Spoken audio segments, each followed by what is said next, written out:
Walang kinalaman ng Duterte dyan sa away nila. Wala tayo dyan, ha? Popcorn. Nagrumble na ang mga gabinete ni Bongbong Marcos, mga kapartner. Mukhang hindi na sila nagkakaintindihan dito, partner. Department of Transportation Secretary...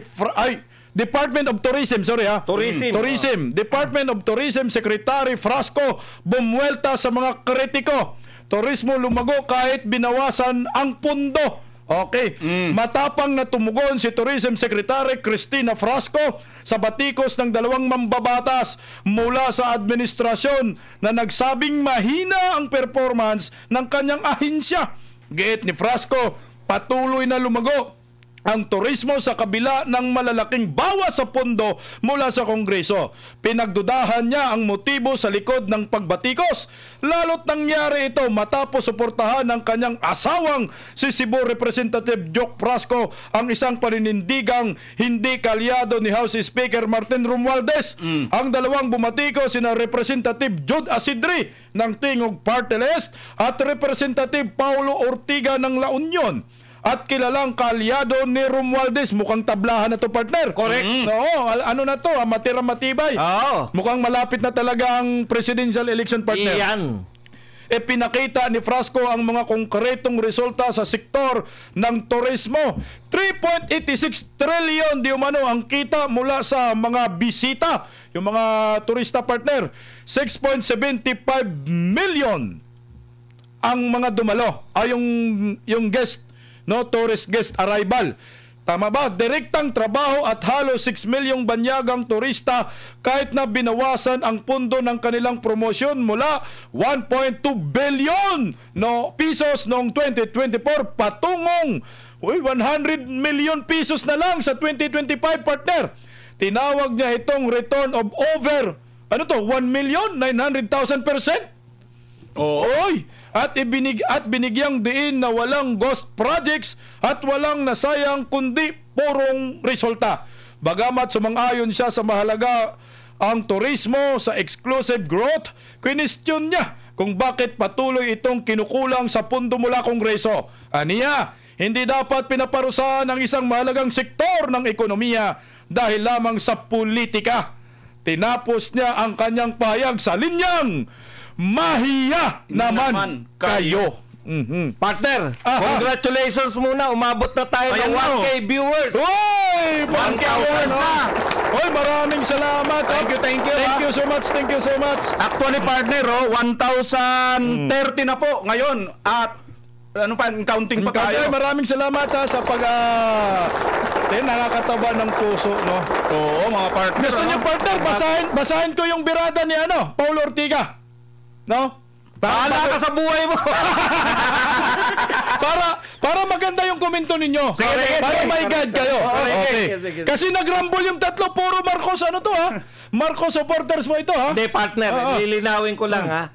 Ito, nakikita natin dyan. Parang Game of Thrones. Correct. House Marcos versus House Romualdez. Ano to? Bataan ni Marcos at Romualdez versus bataan ni Romualdez. Labo-labo na to, partner, no? Yan. Okay, ito yung bataan, ang pahayag. Bataan ni Martin. Bataan ni Martin. Bataan ni Tintin. Ayan. Bataan ng Tin. Ito yung bataan ni Tin. Si Paulo Ortega, sabi niya, we are attracting fewer tourists on those who do come our spending list. Our people are doing their part. It's time for the DOT to do the same. We don't need more ribbon cuttings. We need action. We need results. And we need them now. Tindi, partner. Antindi ng berada na sinasabi na inutil si Frasco. Iyon ang gustong palabasin. Yan yung persa ni Ten. Yan. Martin. Ito naman, yung isa naman. Si Asidre, sabi ni Asidre, the DOT had the money. It had the mandate. What it lacked clearly was direction. And that is unacceptable. And if agencies can't deliver, they don't deserve the budget. Naku, mukhang yung ginawa nila kay Inday Sara, ito, no? Kaya si Frasco. Ano ang opinion mo dito, partner? Iyan ang magandang opinion natin dito. Kasi nga, tingnan nyo mga partner, tamang-tama nga talaga. Lahat po ng mga ayaw or hindi po kasang-ayon dun sa kanila, tinuturing po nilang hindi po nakakapag-deliver. Tanong mga kapartner, saan ba hindi nakakapag-deliver? Ayon dito sa ating binasa ni partner Bisdak, mas lumago pa ito ang turismo sa panunungkulan ni Prasco. Partner, tandaan mo, labanan ito ng grupo ni Marcos at grupo ni Romualdez. Iyan. Mayroon pang isa dyan, partner. Mayroon pang isa dyan na nakikipaglaban. O group dyan. Yung sa babae wing. Huwag na natin pangalan. Dito muna tayo sa Marcos at Romualdez. Alam nyo mga partner, ano yan, tawag nito? Mga walang bilang yung sinasabi mo na, mga dilawan ba yan? Yung isa. Walang kapanyarihan. Sige, tatawagin na lang natin sa alias Kokak. Hindi, kasama siya sa Team Marcos. Team Marcos yun. Team Marcos. Oo, Team Marcos yun. Okay. Okay, tuloy natin. So, yan, papaalala lang natin kay BMR. Ay, ang mga Prasco, di ba kasama yan sa LA? Kasama yun. Kasama yan Team Marcos yan, ha? Team Marcos yan. Okay. Team Marcos yan. So, tuloy natin, ito, si Prasco, nagbigay na siya ng mga solidong mga batayan niya. Paalala natin kay BMR. Ano? Walang kinalaman ng Duterte dyan sa away nila. Wala. Wala tayo dyan, ha? Tayo, popcorn. Naglibog na si BMR. Saka papaalala ninyo, hindi ko na naalala na sa Nakalimutan na. Sige, partner BMR. Tuloy natin. Tuloy mo. Kahit hindi ko na naalala. Tuloy mo. Alam nyo, talagang makapagsabi itong dalawang mga kampo ni Martin, talagang akala mo sino sila. Pero, asaan yung pinakita ninyo? Nasaan yung project? Samantalang itong si Prasco, mayroon siyang nilabas na mga data. Teka, linawin natin. Sino kinampihan mo yan? Marcos o Romualdez? Ay, kinakampihan mo! Umayos ka, may nanonood dito. Labanan to ng Marcos o Romualdez. Kasi nalilito siya kasi first time nangyari to. Correct. Hindi kasi nga, di ba? Ngayon lang. After ng SONA. Mula nga ng SONA, kailangan na natin pong mahalin. Mahalin natin. Kasi nga, nandito tayo di ba? Tuloy. Partner, ako na muna. Ikaw muna. Kasi Ikaw muna. Naglibog na. Naglibog na ako na mo. Ano mo, partner? Ito part 3 na to hindi lang natin nahalata yung bangayan. Ng Marcos versus Romualdez. Unang banatan. Si Waiter Escudero. Maka-Marcos yan. Ayan, Marcos yan. Nagbanatan sila. May nilabas po kasi tingin ng mga House of Representative, Martin, tingin nila, dinidelay. Diba? Correct. Dinidelay. Totoo naman. Wag na tayo magkunwari. Talagang dinidelay mo talaga para mapaboran kaming mga Duterte. Ano lang kami, wala kaming pakialam sa inyo, ha? Nagkakantsaw lang kami. Game of Thrones to, Pero ang pinaglalabanan nyo lang, for survival lang. Survival ng Marcos o Romualdez. Dahil ang tunay na tagapagmana ng trono sa Malacanang ay isang agila na Duterte. Correct. Kaya tagapanood lang kami, popcorn lang kami. Una yung partner. Tapos biglang, nung sa tingin nila, hindi nila kaya si Cheese, biglang lumabas yung insertion. Yung budget. Tinira nila. Ang nagtira Congress, grupo ni Romualdez. Sinabi ni di ba? Sinabi ni Cheese, kayo lang naman tumitira sa akin.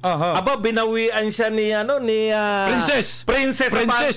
Bakit mo kami pinagtataasan ng kilay? Sabi ko maganda. Kaya partner, kasi yung kilay na yan, yun yung parang pang-asar kay Jesus Escudero, di ba? Ginamit niya, marunong itong si Princess. Popcorn na to. Malapit na tuloy partner. Ikalawa.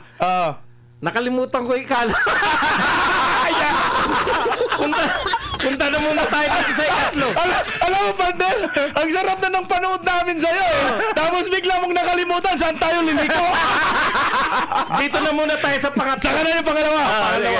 Si Prasco, asawa ni Christina. Binanatan niya si speaker. Di ba? Alam niyo si speaker, once na binanatan niyo, hindi kayo tatantanan yan. Kaya nila inatake ngayon si Prasco. Part 2 na to eh. Ano ba yung pangalawa? Nakalimutan ko. Ikaw muna, partner. Hindi ka nagmamadali? Hindi ako nagmamadali. Baka maiisip ko yan. Kaya nga, ang sinasabi ko sa inyo, masaya to dahil yung part 1 kay Cheese versus Martin. Part 3, eto na yung kay Prasco. Mag-asawang Prasco yan. Team Marcos yan. Dahil kasama sila sa LA. Correct. Partner, di ba yung part 2, hindi ba itong kay Toby Chanko? Ayun! Nakuha ko, partner. Ang galing. Toby Chanko, oo. Si Toby, Marcos yan. Ayan, kita nyo naman, hanggang bago mag-eleksyon, itong bumabagyo, kasama ni Marcos talaga yan. Ay, partner, 1,100 na po. Live viewers na po tayo. Palakpakan. 102 na po, mga kapartner. Ito ba pinakamalaki natin? Ito na. Ang galing mo, partner Badong. Magpagupit ka rin bukas ulit. Correction po, hindi po ako nagpagupit. Naparami lang yung gel. Ano, partner Baymar? Hindi nga yan gel, sabi nila eh. Or kasi pumada daw. Yung kay Toby Chanko. Sige, paliwanag mo kay Toby Chanko. Tignan niyo po Ngayon lang po nagpaliwanag. Kasi dati lihim yan. Ang alam lang natin sa Bicam lang. Ngayon meron na siyang pinaliwanag na Small committee. Ayan. 2 beses nag-i-insert ang mga may kapangyarihan. May portal pa. May portal, manghihingi sila yung mga congressman. Kaya pala yung mga congressman, napilitan silang pumirma, partner. Dahil pag hindi ka pumirma, sino ba nagsabi niyan? Para si Prasco yata nagsabi niyan. Isa sa mga congressman na nagsabi, pag hindi sila pumirma, wala kang budget. Wala na silang budget. Dahil yung portal na yun, ang nagpapasya kung may budget ka, o wala kang budget, o bawas ang budget mo, o dadagdagan. Partner, hindi na po biro ito dahil part 3 na tong kay Prasco. Correct. No? Meron yung kay Cheese, Marcos, laban sa mga House of Representative, tinaasan ng kilay. Meron dito kay Toby Chanko, Marcos, laban dito kay Martin. At meron po, pero ngayon, ang naglalaban ng palang partner, yung mga tao-tauhan pa lang. Partner tayo, mga dides, popcorn muna tayo. Kampihan doon. Tandaan mo, partner Bimar, wala tayong kakampihan dyan. Kaya naalala ko. Sila magsumbagay. Alam nyo, yung mga kababayan, kung bakit ganyan sila ngayon. Kasi nakita na nila, ito na yung latest pangyayari ngayon na nag-declare nga itong Supreme Court ng unconstitutional yung impeachment na ginawa nila. Nagkalabo-labo sila. Dito kasi sakit na sakit sila rito dahil biruin mo mga partner, no? Pinagtuunan po ito ng napakalaking pera at napakalaking budget.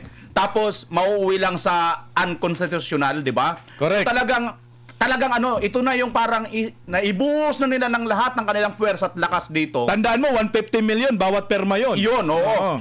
At hindi pa rin umobra dahil yung kahuli-hulihan nilang magiging alasana na which is ito nga si nagtaas ng kilay, tumaas pa lalo yung kilay. Kaya hindi sa kanila pumabor. At it's siyempre, ako mga partner, ibang nakikita ko rito sa mga Prasco eh. Ano nakikita mo, partner? Parang nararamdaman na nila talaga kasi tinan nyo yung anong pakiramdam? Yung pakiramdam na yung pwersa ng mga Duterte kahit pala inapina, kahit pala walang budget, patuloy pa rin pala pinaniniwalaan, patuloy pa rin sinusuportahan ng taong bayan. Ang punto mo, partner, malakas pa rin. Correct. Ang pwersa ng Duterte. Ang patunay kaya dyan, nga nagpa-popcorn lang tayo. Kaya mo sila magpatayan. yun nga partner yung inano ko dito. Kaya siguro ganito na lang yung direksyon ngayon na parang mayroon ng despite na walang budget, despite na tinapyasan ng budget, itong mga Prasco, malakas ng kanilang loob ngayon na tumatayo sila. Bakit? Kasi nga nakita na nila, mayroon na silang example, ang kanilang mismong nanay. O tinalo ito. Tablado Oo, tinalo ito ng isang wala, never heard dito sa politika. Si Pambari 4, wala yan. Hindi politician. Sino mag-aakala na tatalunin si Garcia ng isang Pambari 4? At hindi dahil sa pangalang Pambari 4, kundi dahil sa ito Duterte. po ay suportado ng mga Duterte. Yun po mga partner ang aking nakikita rito. Kung kaya't itong si Frasco, para bang ang dami nang bumabati ko sa kanila, tinanggalan na sila ng budget pero wala trabaho lang ako. Correct. Para bang so be it. Total, si BP Sara nga nagtatrabaho din Pinagbintangan nyo Di ba? Di ba bago pa nangyari itong mga partner, si BP Sara, nasa DepEd pa siya, the only government official or government agency na nag-perform. Yung may mga ratings, may mga survey dati na nakalipas bago pa si BP Sara lumaban dito kay Marcos administration, di ba mga partner? Siya lang. Ngayon ganyan din ang nangyayari. Lahat po kasi ng mga pangyayari, pag nag-perform ka ngayon na isa kang official, ay magiging kalaban ka talaga ng House of Representatives. Oo. Basta Yun. yan, partner, labanan ng Marcos Romualdez. Tayong mga Duterte diehard supporters, sabi nga ni partner Badong, magpa-popcorn na lang ho tayo. Hintayin natin kung sino yung bumagsak sa kanila. So ngayong nakatayo, manghina na. Tayo yung lalaban doon. Di ba? Kumbaga tayo, partner, waiting na tayo sa championship. Sa final, waiting na tayo. Sila naglalaban-laban, semi-final sila. Naglalaban ba sila ngayon sa elimination round? Tayo waiting na lang tayo. Finalist na.